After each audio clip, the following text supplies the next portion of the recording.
Pria ini adalah seorang pecandu narkoba yang sangat disiplin. Ia berusaha menembus batas dirinya dengan keyakinan yang kuat. Beberapa bulan lalu, ketika mengetahui bahwa kekasihnya sedang hamil, pria itu mengatakan kepada kekasihnya bahwa ia akan bertanggung jawab, tetapi kekasihnya memintanya untuk menjauh dari mereka. Hatinya hancur, dan pria itu memutuskan untuk berubah sepenuhnya. Kemudian, ia pergi sendiri ke pusat rehabilitasi narkoba. Aturannya sangat ketat. Semua orang yang datang harus mencukur rambutnya terlebih dahulu. Hal ini dilakukan untuk mencegah mereka menyakiti diri sendiri. Di tempat itu, tidak ada tembok tinggi seperti penjara. Setiap orang dapat memilih untuk bebas pergi kapan saja. Namun pria itu sudah bertekad. Ia tidak pernah menyerah pada janjinya. Pria yang baru datang itu hanya mempunyai tugas untuk mencuci piring kotor. Hanya dengan menunjukkan kinerja yang baik, ia bisa perlahan-lahan mendapatkan penghormatan. Namun, beberapa hari pertama masa pemulihan dari narkoba adalah hal yang paling menyakitkan. Setiap kali kecanduannya kambuh, ia sangat menderita. Saat ketika hampir menyerah, ia akan mengeluarkan foto kekasihnya untuk menyemangati diri. Latihan setiap hari sangat berat. Karena penggunaan narkoba dalam jangka panjang, tubuhnya menjadi sangat lemah.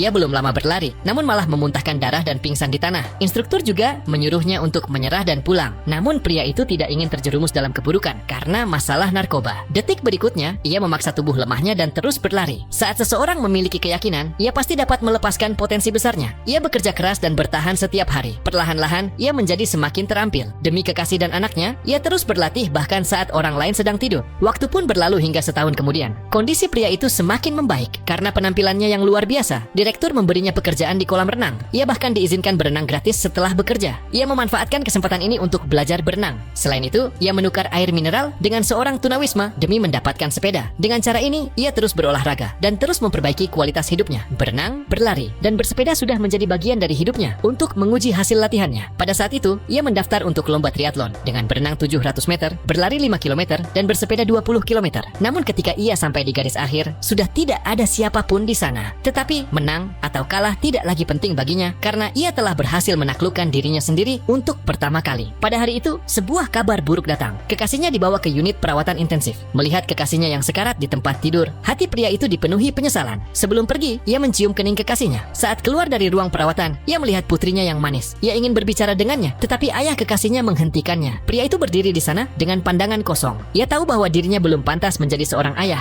Beberapa hari kemudian, kekasihnya meninggal dunia. Sejak saat itu, pria itu mengubah kesedihannya menjadi kekuatan. Ia berlatih semakin keras setiap hari. Ia keluar dari pusat rehabilitasi, mengikuti berbagai perlombaan. Tidak hanya memenangkan kejuaraan di tingkat provinsi berkali-kali, tetapi juga memecahkan rekor triathlon Eropa. Ia bahkan menerima undangan untuk triathlon dunia. Hal ini kembali membuktikan kekuatannya.